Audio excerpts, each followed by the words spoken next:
నమస్కారం. లక్ష్మి చెప్పే కథలకు స్వాగతం. వీణులతో వీక్షించటానికి సిద్ధం కండి. ప్రియ సఖులు, ఇప్పుడు మనం ప్రసిద్ధ రచయిత శ్రీ కొమ్మనాపల్లి గణపతిరావు గారు రచించిన రాకోయి అనుకోని అతిథి ధారావాహిక నుండి 11వ భాగం వినేద్దామండి. చీకటి గదిలో కంపించిపోతూ కంటతడి పెట్టుకుంటున్న అమర్ ఉన్నట్లుండి గదిలో లైటు వెలగటంతో తల పైకెత్తి చూశాడు. భయపడకు, నిన్ను కిడ్నాప్ చేయించింది సూర్యనారాయణ కాదు, నేనే. ఎదురుగా ఆశ్రిత నిలబడి ఉంది. అవాక్కయ్యాడు అమర్. అమాయకంగా చూశాడు. నిన్ను కిడ్నాప్ చేయించింది నీకు హాని తలపట్టాలని కాదు, కాపాడాలని. అవును అమర్, నేను ఈ పని చేయించుండకపోతే మరికొన్ని గంటల్లోనో రోజుల్లోనో సూర్యనారాయణ ఇలాంటి వ్యవహారానికి సిద్ధపడేవాడు. అప్పుడు నీ కథ కూడా నా తమ్ముడి చరిత్ర కన్నా హీనంగా ముగిసిపోయేది. నీకు ఇక్కడ ఎలాంటి ప్రమాదము ఉండదు. అయితే నీ నుంచి నాకు ఖచ్చితమైన జవాబు కావాలి. చెప్పు, శ్వేతకు నువ్వంటే నిజంగా ఇష్టమేనా? నువ్వంటే శ్వేతకి ఇష్టం ఉందో లేదో ముందు నీ నుంచి తెలుసుకోవాలి. ఎందుకంటే నేను ఇప్పుడు ఏం చేయాలో నిర్ణయించేది అదే కాబట్టి. చెప్పు, రెట్టించింది. అలా ఆమె ఎందుకు అడిగిందో అతనికి తెలియదు. కానీ పదాలు కూడా పలుక్కుంటున్నట్లుగా గొనిగాడు. ఇష్టమే. ఎలా తెలుసు? తొట్రుపడ్డాడు. చాలా ఉత్తరాలు రాసింది అన్నాడు. నా తమ్ముడి వెంట కూడా ఇలానే పడింది అనలేదామె. ఆ విషయాలు చర్చించి అమర్ మనసు గాయపరచడం ఆమెకి ఇష్టం లేదు. అందులో నిన్ను పెళ్లి చేసుకోవాలని కూడా అనుకుంటున్నట్లు రాసింది కదూ? క్షణం పాటు తలపైకెత్తిన అమర్ ఆశ్రిత కళ్ళల్లోకి చూడలేక బిడియంతో దృష్టి మారాలు చేశాడు. అవును అన్నాడు. నీకు శ్వేత అంటే ఇష్టమా? అప్పుడు అడిగింది తను తెలుసుకోవాలనుకుంటున్న చివరి జవాబు అదేనన్నట్టు. నిశ్శబ్దం. నాకు జవాబు కావాలి అమర్. అవును అని నువ్వంటే నీ ప్రేమ పెళ్లి దాకా వెళ్ళటానికి నేను సహకరిస్తాను. లేదు అంటే కనీసం శ్వేత నుంచి నిన్ను కాపాడటానికి ప్రయత్నిస్తాను అంది. ఆశ్రిత చెప్పేదేమిటో సరిగ్గా అర్థం కాలేదు. శ్వేత నుంచి తనను కాపాడటం ఏంటి? అమర్ విస్మయంగా చూస్తుంటే అంది ఆశ్రిత. శ్వేత మామూలు ఆడపిల్ల కాదు అమర్. ఒకవేళ ఆమె నిజంగా నిన్ను ప్రేమించి ఉంటే ఆ ప్రేమను నువ్వు అంగీకరించని నాడు నీ అంతు చూసి తన పంతం నెగ్గించుకుంటుంది. అందుకే నిన్ను అడుగుతున్నాను, నువ్వు కూడా శ్వేతని ఇష్టపడుతున్నావా లేదా? నాకు జవాబు కావాలి. తలూపాడు సాలోచనగా. మృదువుగా నవ్వింది ఆశ్రిత. పర్వాలేదు, శ్వేత గురించి కొద్దో గొప్ప తెలిసి కూడా ఆమె విషయంలో అమర్ సుముఖంగానే ఉన్నాడు. అంటే తన బలవంతంతో కాక తనంతట తానుగా అమర్ ఆమెకు చేరువ కావటానికి సంసిద్ధతను వ్యక్తం చేస్తున్నాడు. అది చాలు ఆ ఇద్దరి ప్రేమను పెళ్లిదాకా నడిపించడానికి. కానీ అదంత సులభం కాదు. అసలు జరిగే అవకాశం ఉందో లేదో తెలియదు. కానీ సూర్యనారాయణ ఆలోచన స్రవంతికి గండి పెట్టడానికి కానీ అతన్ని మరింత అశాంతికి గురి చేయటానికి కానీ శ్వేత ప్రేమ వివాహం ఓ తిరుగులేని ట్రంప్ కార్డు అవుతుంది. ఓకే అమర్, మీ అంతటా మీరుగా మీ ప్రేమను గెలిపించుకోలేని స్థితిలో ఇప్పుడు నేను జోక్యం చేసుకుంటున్నాను. ఓ పథకం ప్రకారం మీ ఇద్దరూ దగ్గరయ్యేట్టు నేను చూస్తాను. అంతవరకు నువ్వు చేయాల్సింది ఒక్కటే, ఇలా అజ్ఞాతంలో ఉండటం. అభ్యంతరం లేదు కదూ అంది. లేదు సిస్టర్, అసంకల్పితంగా అన్నాడు. ఎక్కడో ఏ గుండె పొరల్లోనో ఏ జ్ఞాపకాల స్మృతిలో కదిలి ఆమెను అణువంత వివసత్వానికి గురి చేశాయి. తనకు అభిముఖంగా ఉన్నది రాజేష్ అన్నంత ఆత్మీయంగా అతడి తలనిమిరింది. రాత్రి 7:30 కావస్తోంది. మేఘావృతమైన ఆకాశం ఏ క్షణంలోనైనా కుంభవృష్టికి సిద్ధపడేటట్టుగా ఉంది. జరగనున్న ఏ ప్రమాదానికో సంకేతంలా ఆకాశంలో ఓ తీతువు కూత పెడుతూ సాగిపోతున్న సమయంలో నేడు పత్రిక నుంచి బయలుదేరబోతూ పత్రికా సంపాదకుడైన దామోదరం గారి పిలుపుతో అతడి ఛాంబర్లోకి వెళ్ళింది ఆశ్రిత. దామోదరం టెన్షన్గా లేడు. ఆమె అనుకున్నట్లుగా ప్రశాంతంగా నవ్వుతున్నాడు. మొత్తానికి సూర్యనారాయణుని చాలా టెన్షన్కి గురి చేశావు ఆశ్రిత. అమర్ కిడ్నాప్కు బాధ్యులు ఎవరంటూ సూర్యనారాయణను అందరూ అనుమానించేటట్లు నువ్వు రాసిన వార్త రాజకీయ వర్గాల్లో చర్చకు అవకాశం ఇచ్చింది. ఒక పక్క రాజకీయ ప్రముఖుల అక్రమ సంబంధాల గురించి మొదలు కాబోతున్న శీర్షిక, మరొక పక్కన అమర్ కిడ్నాప్. ఇటు నీ భర్త సూర్యనారాయణకు చెందిన గోండాలను అరెస్టు చేసి ఇంటరాగేట్ చేస్తూ ఉండటం గొప్ప సంచలనానికి కారణమైపోయింది. నాకు పరిచయం ఉన్న ప్రతిపక్ష నాయకులు కొందరు తొందరగా ఆ వివరాలను ప్రకటిస్తే సూర్యనారాయణ కథ ముగిసిపోతుందిగా అంటున్నారు. నువ్వు రాసిన న్యూస్ బేస్తో రేపు అసెంబ్లీలో గొడవ చేసి సూర్యనారాయణ్ణి అన్పాపులర్ చేయాలనుకుంటున్నారు అన్నాడాయన. అతడి అభినందనకు ఆమె ఆనందించలేదు. తను అనుకున్నది ఇంకా పూర్తి కాలేదు. సూర్యనారాయణ రాజీనామాతో పాటు అమర్ కిడ్నాప్ విషయంలో నేరస్తుడిగా నిలబడి జవాబు చెప్పలేని స్థితిలో బ్యాలెన్స్ కోల్పోవాలి. అతడు మరిన్ని తప్పులు చేసి రేపు రాజకీయ జీవితంలో కొనసాగే అవకాశం లేకుండా ఒంటరి వాడే నిలబడాలి. నిశ్శబ్దంగా నిలబడి ఉన్న ఆశ్రితతో అన్నాడు, అమర్ని ఇంకా అజ్ఞాతంలో ఉంచుదామనుకుంటున్నావా? తప్పదు అంకుల్, మృదువుగా నవ్విందామె. మా వారు చెప్పిన దాన్ని బట్టి శ్వేత అమర్ కిడ్నాప్తో చాలా రియాక్ట్ అయ్యింది. అంటే సూర్యనారాయణకి ఇప్పుడు శ్వేత కూడా ఓ సమస్య కావాలి. అది ఖచ్చితంగా జరిగినప్పుడు అతడు మరింత బలహీనుడైపోతాడు. అసలు శ్వేతలో ఏ స్థాయి మార్పు వచ్చింది తెలుసుకోవటానికి ఆమెను కలుసుకోవటానికి కాలేజీకి వెళ్ళాను. కానీ ఆమె కాలేజీకి రాలేదని తెలిసింది. ఇంట్లో సవ్యసాచి కదలికలను చూస్తూ ఉంటే నాతో పాటు ఇప్పుడు సవ్యసాచికి నా హస్బెండ్ కూడా ఓ ప్రాబ్లం అయినట్లు సవ్యసాచి ప్రవర్తన బట్టి అర్థమవుతోంది. అందుకే అమర్ విషయంలో మొత్తం విద్యార్థులు ఓ ఉద్యమంలా రియాక్ట్ అయ్యేదాకా అమర్ని అజ్ఞాతంలో ఉంచడం బెటర్ అనిపిస్తోంది అంది. గుడ్. ఆమె మేధస్సు ఏ పాటిదో ఇప్పటికే స్పష్టంగా తెలిసిన దామోదరం ఆమెకు సపోర్ట్లా అన్నాడు. నీ ప్రతి ప్రయత్నానికి నా అండ ఉంటుంది. అయితే ఒక్క విషయం, ఇప్పుడు సవ్యసాచి సూర్యనారాయణ మొత్తం కాన్సన్ట్రేషన్ నీ మీదే ఉంటుందన్న విషయం మర్చిపోకు, జాగ్రత్త అన్నాడు. అఫ్కోర్స్ నేనిప్పుడు ఓ ఏసీపీకి భార్యను అంది ఆశ్రిత. ఆ అర్హత ఒక్కటే నిన్ను కాపాడలేదు ఆశ్రిత, ప్రతి క్షణము చాలా జాగ్రత్తగా ఉండాలి నవ్వింది ఆమె ప్రశాంతంగా. నేనిప్పుడు అప్పుడే అంత సులభంగా అపాయంలో చిక్కుకునే అవకాశం లేదు అంకుల్. నేను వేసిన మూడులు ఒక్కొక్కటి నా ప్రత్యర్థుల మెడలకు ఉరితాళ్లుగా మారే సమయంలో అలర్ట్గా ఉండాలి. కానీ నా అంచనా ప్రకారం సవ్యసాచి సూర్యనారాయణలు నేను అనుకున్నంత ఇబ్బందికరమైన స్థితిలో లేరు. ఇప్పుడిప్పుడే కూరుకుపోతున్నారు. వస్తాను అంకుల్, రేపు ఉదయమే కలుస్తాను. సుమారు రాత్రి 9 గంటల సమయంలో నేడు పత్రిక ఆఫీసులో నుంచి బయటకు వచ్చి ఆశ్రిత అంబాసిడర్లో కూర్చుంది. ఇంటికి పోని అంది డ్రైవర్ని చూస్తూ. కారు కదిలింది. ఆమెకు తెలీదు, పత్రికా సంస్థకు చెందిన అంబాసిడర్కి సరిగ్గా 1 గంట క్రితమే ఓ టైం బాంబు ఫిక్స్ చేయబడిన విషయం. ఒక యాక్సిడెంట్ సృష్టించి ఇంటికి తిరిగి వస్తున్న ఆశ్రిత కథ ముగించాలని ముందు అనుకున్న సవ్యసాచి ఆ సాయంకాలమే తన పథకాన్ని మార్చుకుని ఆవరణలో ఆశ్రిత కోసం వెయిట్ చేస్తున్న కారులో తెలివిగా బాంబు అమర్చే ఏర్పాట్లు చేశాడు. ఆమె ఇంటికి రావడానికి పట్టే సమయం 12 నిమిషాలైతే అది బ్లాస్ట్ కాబోయేది సరిగ్గా 6 నిమిషాల్లో. అప్పటికి కారు 3.5 నిమిషాల ప్రయాణాన్ని పూర్తి చేసింది. మరొక 2.5 నిమిషాల్లో జరగబోయే అనర్థం గురించి ఊహించని ఆమె అలసటగా కారులో వెనక్కు జారగిలబడింది. సరిగ్గా అదే సమయంలో,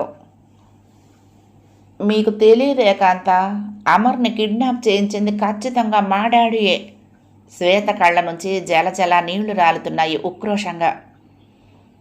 అది నేను నిరూపించి తీరతాను అన్నాను కాబట్టే నన్ను ఇలా గదిలోకి నెట్టి లాక్ చేశారు డాడీ. చూస్తాను, నన్ను ఎంతకాలం ఇలా బంధించి తన పబ్బం గడుపుకుంటారో అది చూస్తాను అంది శ్వేత. గది బయట కిటికీ దగ్గర నిలబడి ఉన్న ఏకాంతకి ఇదంతా విచిత్రంగా ఉంది. అహంకారం తప్ప ఆలోచనే లేని ఈ అమ్మాయి ఏమిటి ఇంతగా మారిపోయింది? అంటే అమర్ని నిజంగా ప్రేమించిందా? అమర్ అనే ఓ అనామకుడికి మనసర్పించి అతనికేమన్నా అవుతుందని ఎంతగా స్పందిస్తుందా? అగ్ని సర్పంలా కదులుతూ మోహావేశంతో కోరిన అబ్బాయిని కాటేసి కాల్చగలదనుకున్న ఈ అమ్మాయిలో ఇంతటి మార్పు నిజమేనా?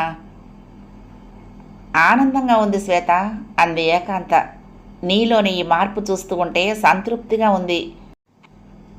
మీకు తెలియదు ఏకాంత గారు, నేను చాలా పాపాత్మురాలిని. ఒకనాడు వివేక్ని, మరొకనాడు రాజేష్ని నా అహంకారంతో నేను పోగొట్టుకున్నాను. నాకు నచ్చజెప్పబోయిన ఆశ్రిత లాంటి అమ్మాయిని గాయపరిచాను. వాళ్ళంతా గొప్పవాళ్ళే అయితే నేను మాత్రమే దుర్మార్గురాలిగా ఎందుకు మిగిలిపోవాలి? నేను అవమానించినా నన్ను క్షమించగలిగే మనసున్న వాళ్ళ ముందు ఇంకా నేను కుంచుకుపోలేను ఏకాంత గారు. నాకిప్పుడు వశిష్ఠ మీద వ్యామోహం లేదు, ఆశ్రిత గారి మీద కోపమూ లేదు. అమాయకంగా నా మాటలు నమ్మి నాకు దగ్గరైన అమర్ నాకు శాశ్వతంగా దక్కాలి. దక్కకపోయినా పర్వాలేదు, అతడు బ్రతకాలి అంది శ్వేత. బ్రతకాలి అంటే ఇలా నీ తండ్రి మీద తిరుగుబాటు చేయకు శ్వేత. అవును శ్వేత, మొండితనంతో నీ తండ్రిని బెదిరిస్తే నువ్వు ఇలా గదిలోనే బంధించబడి ఉంటావు అంది ఏకాంత శ్వేత శ్రేయస్సు కోరేదానిలా. అర్థం కానట్లు చూసింది శ్వేత. అసలు అమర్ని కిడ్నాప్ చేయించింది ఎవరనుకుంటున్నావు? నీ తండ్రికి భయపడ్డ సవ్యసాచి. ఉలిక్కి పడింది శ్వేత. అప్పటికి తనకు తోచిన ఆలోచనతో శ్వేతను ఆకట్టుకోవాలనుకుంటూ అంది ఆమె. సవ్యసాచి ఎందుకు భయపడుతున్నది నీకు తెలుసు. వివేక్ మరణానికి సంబంధించిన ఆధారాలు నీ తండ్రి దగ్గర ఉన్నాయి కాబట్టి. నీ తండ్రి సవ్యసాచిని బ్లాక్మెయిల్ చేసి అమర్ను కిడ్నాప్ చేయించాడు. అవునమ్మా, ప్రేమ రాహిత్యంలో చాలా జీవితాన్ని కోల్పోయిన ఆడదానిగా నేను చెప్తున్నది నిజం. నేను నిజానికి వచ్చింది నిన్ను మార్చడానికైనా. నీలో మార్పు చూశాక ఈ నిజం చెప్పకుండా ఉండలేకపోతున్నాను. నీ తండ్రి ఉద్దేశం నువ్వు అమర్కి కాక వశిష్ఠకు భార్య అవ్వాలని. ఆశ్రిత ఉండగా ఇది ఎలా సాధ్యం అన్నది నీ ఆలోచన కావచ్చు. అసలు ఆశ్రితను వాళ్ళు బ్రతకనిస్తేగా. సో ఇప్పుడు సవ్యసాచిని మనం అదుపు చేయాలి. అది నీ తండ్రికి తెలియకుండా. అంటే అమర్ ప్రాణాలు పోకముందే సాధ్యమైనంత త్వరలో సవ్యసాచికి చెందిన ఆధారాలు నువ్వు సంపాదించాలి. అప్పుడు బలం మనదవుతుంది. నీ తండ్రికి తెలియకుండా సవ్యసాచిని బెదిరించి అమర్ని కాపాడుకోవచ్చు. నిశ్శబ్దంగా ఉండిపోయింది శ్వేత. నిజమే, అమర్ని రక్షించుకోవటానికి అంతకు మించి అవకాశం లేదు. ఆ క్షణంలో ఏకాంత ఆమెకు ఆత్మీయురాలుగా కనిపిస్తే అది శ్వేత ఆలోచనల్లో పొరపాటు కాదు. ఓకే ఏకాంత గారు, ఈ క్షణం నుంచి నేను నా తండ్రికి అనుకూలంగా ఉన్నట్లు నటిస్తాను. సాధ్యమైనంత త్వరలో తెలివిగా ఆధారాలు సేకరిస్తాను హామీ ఇచ్చింది. గుడ్. అభినందించిన ఏకాంత వెంటనే తన ఇంటికి తిరిగి వచ్చింది. ఉత్కంఠగా ఎదురుచూస్తున్న సూర్యనారాయణకు తను శ్వేతలో సాధించిన మార్పు గురించి తెలియచెప్తూ ఉండగానే ఫోన్ రింగ్ అయింది. రిసీవర్ అందుకున్న సూర్యనారాయణ అవతలి వైపు మాట్లాడుతున్నది సవ్యసాచి అని తెలియగానే అలర్ట్ అయ్యాడు. సాధించాం సూర్యనారాయణ గారు. సూర్యనారాయణ ముఖంలో రంగులు మారి విజయ గర్వంతో శభాష్ అన్నాడు, గది గోడలు ప్రతిధ్వనించేటట్టుగా. ఏమైంది అడిగింది ఏకాంత ఉద్విగ్నంగా. అయిపోయింది ఏకాంత, నా ప్రత్యర్థి ఆశ్రిత 6 నిమిషం క్రితం బాంబు బ్లాస్టులో పీలికలైపోయింది. పసిపిల్లాడిలా పట్టలేని ఆనందంతో ఎగిరిపడుతున్నాడు. ఆ దుర్వార్త ఏకాంత గుండె అరల్లో విస్ఫోటనమైంది. తూలి పడబోయి నిభాయించుకుంది. ఎలా, ఎందుకు అడుగుతుందో గొణుగుతుందో ఆమెకే తెలియదు. సూర్యనారాయణ ఉత్సాహంగా చెప్పుకుపోయాడు. నన్ను సాధిస్తున్న ఆశ్రితను లేపిస్తే తప్ప ఊరుకోనని సవ్యసాచిని బెదిరించాను ఏకాంత. నా ఉనికి ప్రమాదంగా మారిన ఆశ్రిత చచ్చిన మరుక్షణం ఆధారాలు వెనక్కిస్తానని చెప్పాను. అంతే, వారంలోగా అంతా జరిపిస్తానని హామీ ఇచ్చిన సవ్యసాచి ఆశ్రిత కారుకు బాంబు ఏర్పాటు చేశాడు. ఇప్పుడు ఆ శుభవార్తను నా చెవిని వేశాడు. ఒక జీవితకాలపు సమస్య తీరినట్లు పరమానంద పడిపోతూ ఏకాంతను దగ్గరకు తీసుకోబోతూ ఉంటే సహకరించలేకపోయింది. శక్తిని అంతా కూడగట్టుకుంటూ అంది, వెళ్తాను సూర్యనారాయణ గారు. ఇక లేని ఆశ్రితను ఒక్కసారి శవంగానైనా చూసొస్తాను. ఒక్కసారి. ఏకాంత మానసిక స్థితి ఏమిటో తెలియని అతను ఆమెను వారించలేదు. తన పరపతి సాధించిన ఓ ఫలితాన్ని చూడాలనుకుంటున్న ఏకాంతను ఆపటం అతనికి ఇష్టం లేదు. రక్తపు మడుగులో పడి ఉన్న ఆశ్రిత శవాన్ని ఏకాంత చూడాలి. ఆ విషయం ఆమె వివరిస్తూ ఉంటే తను ఆనందించాలి. ఏకాంత కదిలింది, వివర్ణమైన ఆశ్రిత ఆఖరి రూపాన్ని చూడాలన్నట్లుగా. జనం ప్రభంజనపు హోరులో గుమిగూడిన 4 రోడ్ల కూడలి విద్యుత్ దీపాల కాంతిలో మొక్కలైన అంబాసిడర్, నేలపై మెరుస్తున్న రక్తపు మరకలు, ఇంకా ఆరని మంటలు అక్కడ కొన్ని నిమిషాల క్రితం జరిగిన మారణ హోమానికి సాక్ష్యాల్లా ఉన్నాయి. కారులో మొండెం, ఫుట్పాత్ మీదకి ఎగిరిపడ్డ డ్రైవర్ తలతో పాటు రద్దీగా ఉన్న ప్రాంతంలో జరిగిన విస్ఫోటనానికి షాపింగ్కు వచ్చిన వ్యక్తులు మరికొందరు ఆహుతులై శవాలుగా చల్లాచెదురుగా పడున్నారు. ఏడుపులు, పెడబొబ్బలు, ఆక్రందనలు, ఆర్ధనాదాలతో ఆ ప్రదేశం మరుభూమిని గుర్తుకు తెస్తూ ఉంటే వేగంగా అక్కడికి దూసుకొచ్చాయి పోలీసు వ్యాన్స్. ముందు జీప్లో నుంచి దిగింది వశిష్ఠ. మరో పక్క నుంచి కమిషనర్ కారు వచ్చింది. అప్పటికే అక్కడికి చేరుకున్న నేడు పత్రికాధిపతి దామోదరం చేష్టలుడిగి ఆనవాళ్లు కనిపించని ఆశ్రిత శవం కోసం వెతుకుతున్నాడు సన్నగా కంపిస్తూ. ఆఫీసు నుంచి ఆశ్రిత బయలుదేరే ముందు జాగ్రత్తమ్మ అంటూ ఆమె గురించి అతడు అన్న మాట గుర్తుకొస్తూ ఉంటే కళ్లల్లో నీళ్లు సుడులు తిరుగుతున్నాయి. వశిష్ఠ నడుస్తున్నాడు ముక్కలైన కారు వైపు నెమ్మదిగా. అప్పటికి కొన్ని నిమిషాల క్రితమే ఆ కారులో ఆశ్రిత ప్రయాణిస్తున్న విషయం అతడికి తెలియచేయబడి ఉంది. ఏది?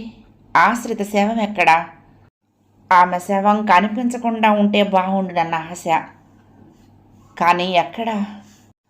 అదిగో అప్పుడు వినిపించింది సగం మిగిలిన కారులో నుంచి సన్నని మూలుగు.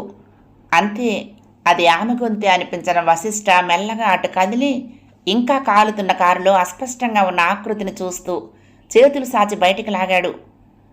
ఆమె కాదు, మరెవరో వృద్ధుడు. సగం కాలిన శరీరం రక్తసిక్తమై పీలికలైన కటిభాగం ఇంకా ఆరని దీపంలా కొడగట్టిపోతూ కలవరంగా గొణుగుతున్నాడు. ఆ క్షణాన ఆమెను క్షణం మరిచిన వశిష్ఠ అమాంత వృద్ధుణ్ణి చేతుల్లోకి ఎత్తుకున్నాడు. అతడెవరైనా కానీ ఇంకా బ్రతికి ఉన్నవాడు, బ్రతుకు కోసం పోరాడుతున్నవాడు. కనీసం ఇంకా చావని ఆ ప్రాణినైనా రక్షించాలన్న ఉద్వేగం. చుట్టూ ఉన్న పోలీసుల్ని జనాన్ని తోసుకుంటూ నడిచి జీపును చేరుకున్న అతను ఓ కానిస్టేబుల్ని అతడికి ఆసరాగా ఉండమని చెప్పి తనే డ్రైవింగ్ సీట్లో కూర్చున్నాడు. జీప్ కదిలింది.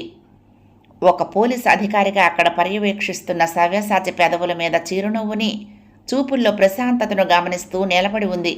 అర నిమిషం క్రితం అక్కడికి వచ్చిన ఏకాంత. ఆశ్రిత ఏమైంది? కనీసం శవమైనా కనిపించదేం?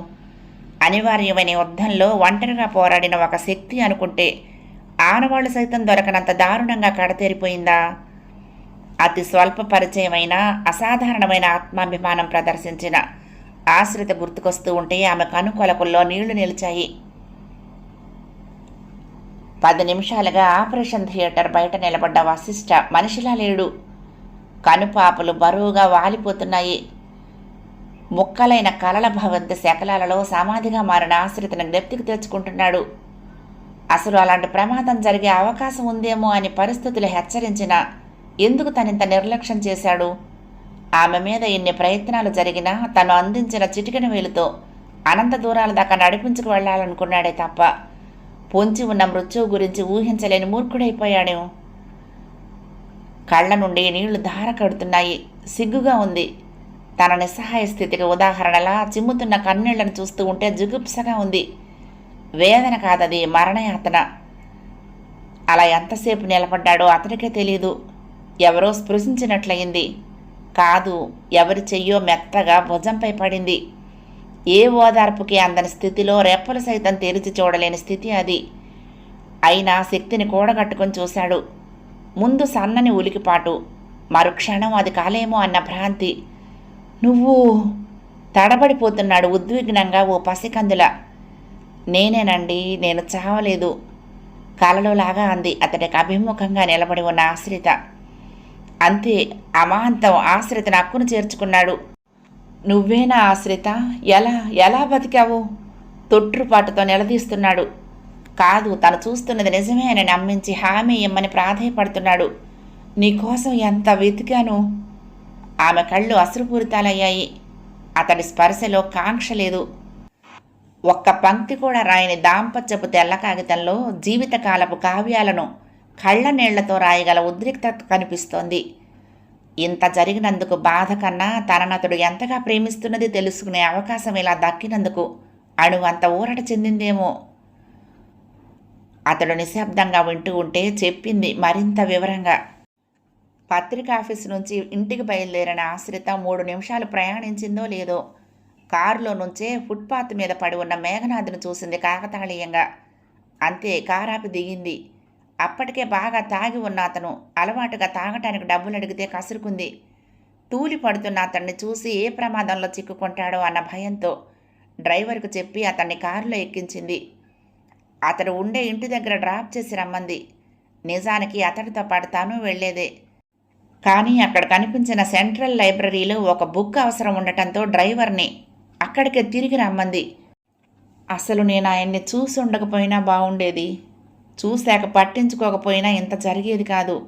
నేను పోవాల్సిన దాన్ని బలవంతంగా ఆయన్ని కారెక్కించాను. ఆమె చెప్తున్నది ఇంకా పూర్తి కానేలేదు. థియేటర్లో నుంచి ఓ డాక్టర్ వేగంగా బయటకు పరిగెత్తుకొచ్చాడు.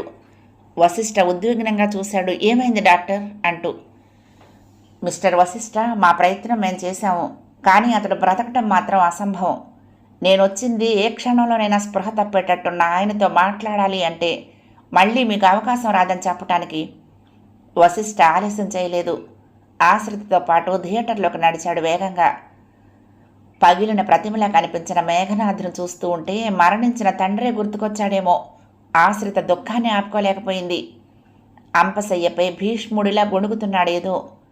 తాతయ్య, ఆర్తిగా ఆర్ద్రంగా పిలిచింది ఆశ్రిత. ముందు నిశ్శబ్దం, తర్వాత ఆ వృద్ధుడి కనురెప్పల్లో చిత్రమైన కదలిక. నేను తాతయ్య, ఆశ్రితను. దివ్యౌషధంలా వినిపించింది ఆమె గొంతు మరొక మారు. ఈయన నా భర్త వశిష్ఠ.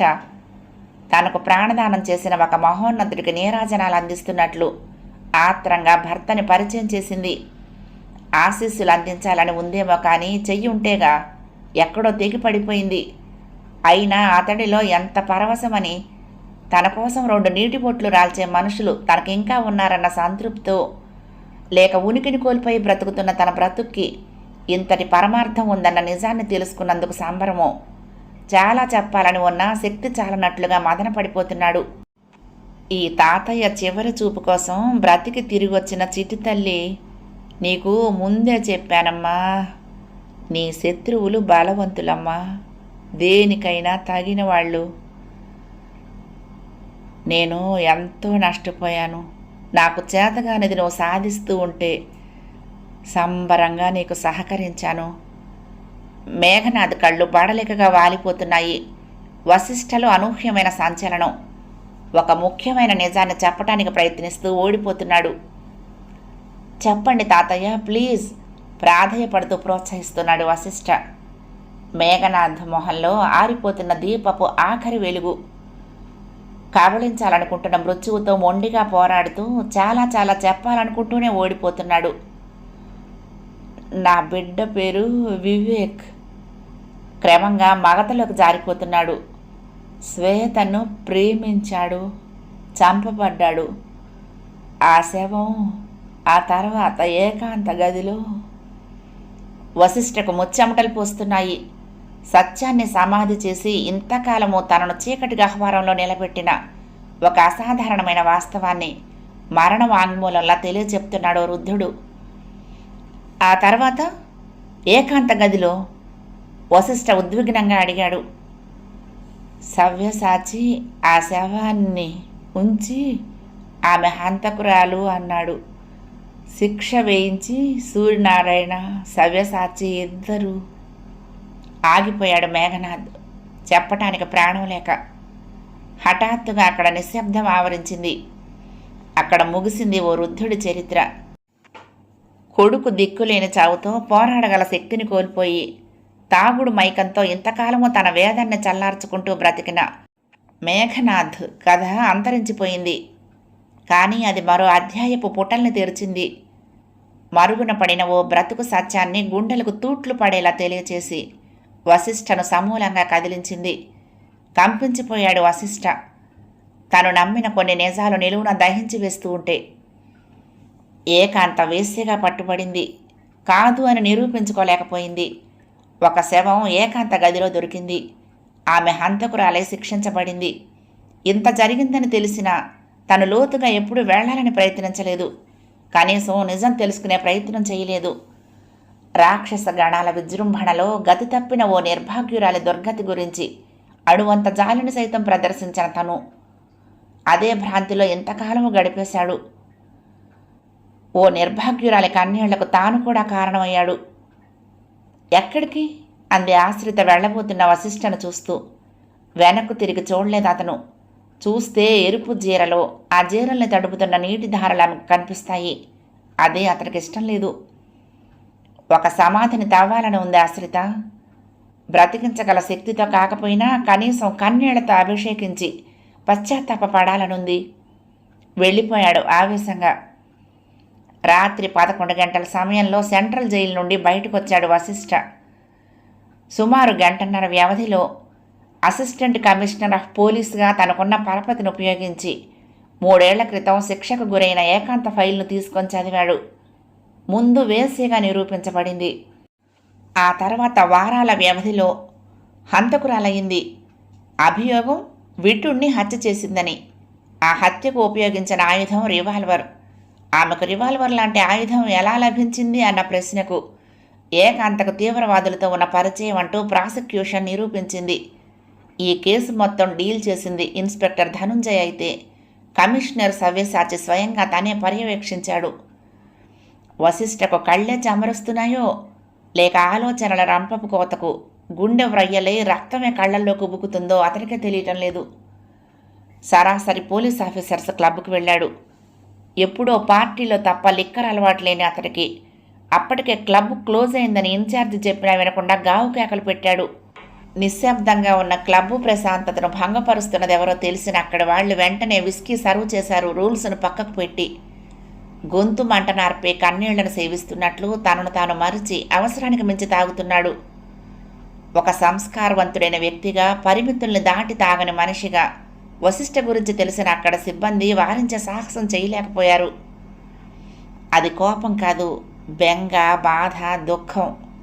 ఎంత తాగాడో అతనికి గుర్తులేదు. ఏం మాట్లాడుతున్నాడో, ఎక్కడికి వెళ్ళాలనుకుంటున్నాడో, ఏం చెయ్యాలనుకుంటున్నాడో అర్థం కావటం లేదు. అయినా బయలుదేరాడు. సరిగ్గా అర్ధరాత్రి 12 గంటలకు. ఎవరు? ద్వారం తెరిచిన ఏకాంత ఉలిక్కిపడింది. తన ముందు నిలబడి ఉన్న వశిష్ఠ తూలుకుంటూ లోపలికి అడుగు పెడుతూ ఉంటే అవాక్కైపోయింది. అది కాదు, వశిష్ఠ మొన్నెప్పుడో తననేదో చేస్తానని సవాల్ చేసిన వ్యక్తిలా లేడు. ఏదో అయ్యిందని కొన్ని క్షణాల క్రితం దాకా భయపడ్డ తనకు ఆశ్రిత బ్రతికే ఉందని తెలిసింది. మరి ఆనందంతో ఆమెను అక్కున చేర్చుకుని వెన్నెల రెక్కలు తొడుక్కుని ఏ సుదూర తీరాలకు ఎగిరిపోకుండా ఈ రాత్రివేళ ఇలా వచ్చాడేం? ఆమె బెంకాన్ని అభినయించింది. ఎందుకు ఇలా వచ్చారు? వశిష్ఠ జవాబు చెప్పలేదు. మిమ్మల్నే తాగిన నిషాలో అర్ధరాత్రి నా ఇంటికెందుకు వచ్చారు? విషం తాగి కడతేరిపోయే చేవలేక అంటూ తలదించుకున్నాడు. అప్పుడు చూసింది ఏకాంత నేలపై పడిన ఓ నీటి బొట్టుని. అది అతని కంటి నుండి జారిపడిందని తెలిసి ముందు సెలయ్యింది. మరుక్షణం శిథిలమవుతున్న జ్ఞాపకాల హవేలీగా మారుతూ అణువంత కంపించింది. అవును ఏకాంత, నువ్వు తప్పు చెయ్యలేదు. అది ఇప్పటికి కానీ నాకు అర్థం కాలేదు. అసలు నువ్వు తప్పంటూ చేస్తే అది ఒక్కటే ఏకాంత, నన్ను ఇష్టపడటం, నేను నిన్ను ప్రేమించానని పొరబడటం. నిజం ఏకాంత, నా ప్రేమ నిజమైతే నీ మీద మోపబడ్డ అభియోగాలు నిజం కావని నమ్మేవాణ్ణి, కనీసం తెలుసుకోవాలనైనా ప్రయత్నించేవాణ్ణి. కానీ నేను నీకన్నా మోసగాడైన నా తండ్రిని ప్రేమించాను. అందుకే ఈ క్షణం దాకా నువ్వేమిటో తెలుసుకోకుండా. మొన్నటి ఏకాంత అయితే పట్టలేని ఆనందంతో అతన్ని పెనవేసుకునేదే. కానీ ఇప్పుడు తనెవరని? అయితే ఇప్పుడు ఏం చేస్తావు వశిష్ఠ? నన్ను భార్యను చేసుకుంటావా? నిన్ను నమ్మి నీ జీవితంలో కడుగుపెట్టిన మరో ఆడపిల్లకు అన్యాయం చేస్తావా? సూటిగా అడిగింది. అర్థం కానట్లు చూశాడు. అసలు ఏం చెయ్యాలో అతనికి తెలీదు. ఏం చెయ్యలేనని తెలుసు. అయినా ఉద్విగ్నంగా కదిలిపోతున్నాడు. అవును, ఇప్పుడు ఏకాంత ఎవరని, ఆమెపై తనకేం అధికారం ఉందని? ఎప్పుడో ఉన్నది ఇప్పటికీ తనదే ఎలా అవుతుంది? ఏం చెయ్యాలి? అతని పిడికిలు బిగుసుకుంది. అంతే, మరలి బయటికి నడిచాడు. అప్పుడు రాలిపడింది ఏకాంత కళ్ళ నుంచి ఓ నీటి బొట్టు. గబాలన ద్వారం మూసి నిస్త్రాణగా జారగల పడిపోయింది.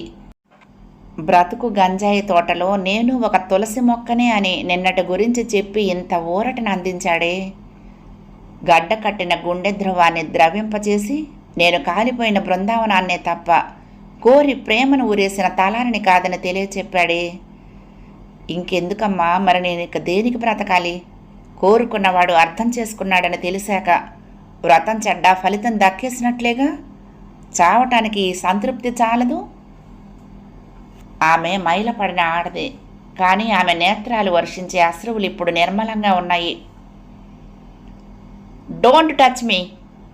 వశిష్ఠ గావు కేకతో ఆ భవంతి ప్రతిధ్వనించిపోయింది. తూలి పడబోయిన అతనికి ఆసరా ఇచ్చిన సవ్యసాచి అవాక్కైపోయాడు. అసలు కొడుకు ఏనాడు అంతగా తాగటం తెలియని సవ్యసాచి ఇప్పుడు ఎందుకు తాగాడో అడిగే స్థితిలో లేడు. ఆశ్రిత అనే ఆడపిల్లపై జరిగిన ప్రయోగం విఫలం కావటంతో ఇప్పుడు కథ ఏ మలుపు తిరుగుతుందో తెలియని టెన్షన్లో ఉన్నాడు అతడు. ఏమైంది నీకు? అనునయంగా కొడుకు దగ్గరికి రాబోయాడు సవ్యసాచి. Stop there. మీరు నన్ను ముట్టుకోకండి. నైతిక విలువలు లేని ఒక రాక్షసుడికి పుట్టారన్న సత్యాన్ని నాకు గుర్తు చేయకండి. Please go away. 2 అడుగులు వెనక్కి వేసి అరిచాడు ఉన్మాదిలా. సవ్యసాచికి ముచ్చెమటలు పోశాయి. నిన్న మొన్నటి నిర్మలత్వంతో అణుకోను ప్రదర్శించే కొడుకులా లేడిప్పుడు వశిష్ఠ. ఏమైంది? వశిష్ఠకి ఏం తెలిసింది? సవ్యసాచి గొంతు తడారిపోయింది. దిక్కులు చూశాడు. ఇంతసేపు తన దగ్గరే ఉన్న లక్ష్మి ఇప్పుడు ఆశ్రిత గదిలో ఆమెను ఓదారుస్తూ కూర్చున్నట్లుంది. కూర్చుందా? అపరాత్రి కావటంతో నిద్రపోతోందా?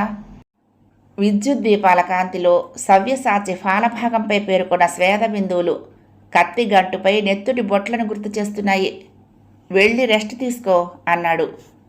అసలు వశిష్ఠను అతడు పట్టించుకొని ఉండకపోతే ఏమయ్యేదో కానీ ఇప్పుడు అతడు ప్రదర్శించిన ప్రేమ వశిష్ఠను వల్కనోగా మార్చింది. చాలా రెస్ట్ తీసుకున్నాను డాడ్. నిగ్రహించుకోలేని రోషంతో అతను తనను తాను మర్చిపోయాడు. ఒక అమాయకురాలైన ఆడపిల్లను అతి దారుణంగా నాశనం చేసి నా ప్రేమ కథని అనూహ్యమైన రీతిలో సమాధి చేశారని తెలియకుండా 4 ఏళ్లు రెస్ట్ తీసుకున్నాను. సూర్యనారాయణ అనే బుచ్చరికి తొత్తుగా మారిన మీరు చాలా ఘోరాలు చేశారని తెలియకుండా ఇన్నాళ్ళు రెస్ట్ తీసుకున్నాను. వేదాలు వల్లిస్తూ అందరినీ మభ్యపెట్టగల మీరు చివరికి నా భార్య మీద హత్యా ప్రయత్నం చేయటానికి సిద్ధపడగలరని తెలియక ఈ క్షణం దాకా రెస్ట్ తీసుకున్నాను. సవ్యసాచి ఇక నిభాయించుకోలేకపోయాడు. What nonsense are you talking అన్నాడు కోపంగా. ఇది నాన్ సెన్స్ కాదు, పచ్చి నిజం మిస్టర్ సవ్యసాచి. ఒరేయ్! ఏ మూల నుంచి విందో లక్ష్మి ఆవేశంగా ముందుకు దూసుకొచ్చింది. కన్న తండ్రిని పేరు పెట్టి పిలిచేటంత ఘనుడు అయ్యావట్రా? ఒళ్ళు మరిచిన ఉద్రేకంతో వశిష్ఠ చెంపల్ని పగలగొట్టింది. కురిసి కురిసి కనురెప్పల మధ్య గడ్డ కట్టిన కన్నీళ్లు ఆమెను అలసటకే గురిచేశాయో లేక చెట్టంత కొడుకుపై చేయి చేసుకున్న తనది తప్పిదమే అనిపించిందో రోదిస్తూ కొడుకును చుట్టేసిందామె. తల్లికి దూరంగా జరిగిన అతను ఇక అక్కడ నిలబడలేదు. పేలిపోయే క్షణాల మధ్య విరామంలా తడబడుతున్న అడుగులతో బెడ్రూంలోకి అడుగుపెట్టాడు. 11వ భాగం సమాప్తం. ప్రియ సఖులు, ఈ కథ మీకు నచ్చితే తప్పకుండా లైక్ చేయండి, షేర్ చేయండి, కామెంట్ చేయండి, సబ్స్క్రైబ్ చేసుకుని నన్ను ఎంకరేజ్ చేయండి. ఉంటానండి. ప్రేమతో లక్ష్మి, కృష్ణా తీరం దుర్గమ్మ సన్నిధానం. నమస్తే.